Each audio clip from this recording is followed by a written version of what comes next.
नमस्कार दोस्तों, स्वागत है आपका मंजू आर्ट्स में। कैसे हैं आप लोग? दोस्तों, आज हम लोग इस बारे में बात करेंगे कि कैनवास पर मधुबनी पेंटिंग बनाते समय हमें किन बातों का ध्यान रखना चाहिए। दोस्तों, ये एक कैनवास है 30x24 इंचेस का, जिसके ऊपर मैं सन की मधुबनी पेंटिंग बना रही हूँ।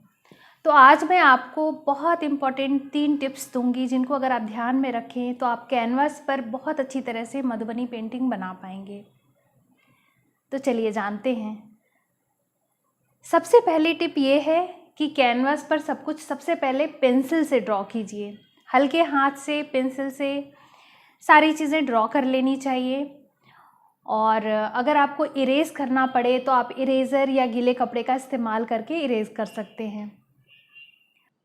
दूसरी टिप ये है कि आप मेज़रमेंट का सहारा लीजिए, यानी कि कंपास, स्केल वगैरह का सहारा लीजिए, ताकि आप कैनवास पर सब कुछ सही जगह और सही शेप में ड्रॉ कर सकें। जैसे कि मैंने सन बनाया है, ठीक बीच में बनाया है मैंने, तो इसके लिए मैंने लंबाई चौड़ाई से इसका सेंटर निकाल लिया। और बॉर्डर्स बनाने के लिए भी मैं हमेशा मेज़रमेंट का सहारा लेती हूँ। ये फ़िश बनाई है बॉर्डर में, ये भी सारे सेम साइज़ के हैं, तो इन सब के लिए मैं मेज़रमेंट का सहारा लेती हूँ। अगर आप चाहते हैं कि आपकी पेंटिंग ज़्यादा खूबसूरत बने तो मेज़रमेंट का सहारा लीजिए।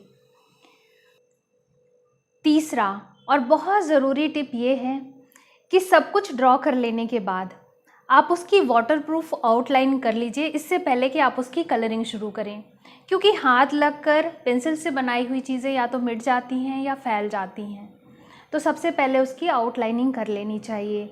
जैसे कि मैंने सारी चीज़ें ड्रॉ करने के बाद एक्रेलिक कलर से और ब्रश से सब कुछ आउटलाइन कर लिया है।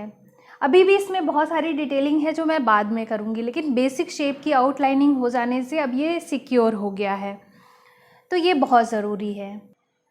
तो इन 3 टिप्स का ध्यान रख के आप अपनी पेंटिंग बहुत अच्छी तरह से बना सकते हैं। जल्दी लौटूंगी कुछ और टिप्स के साथ। तब तक के लिए जय हिंद।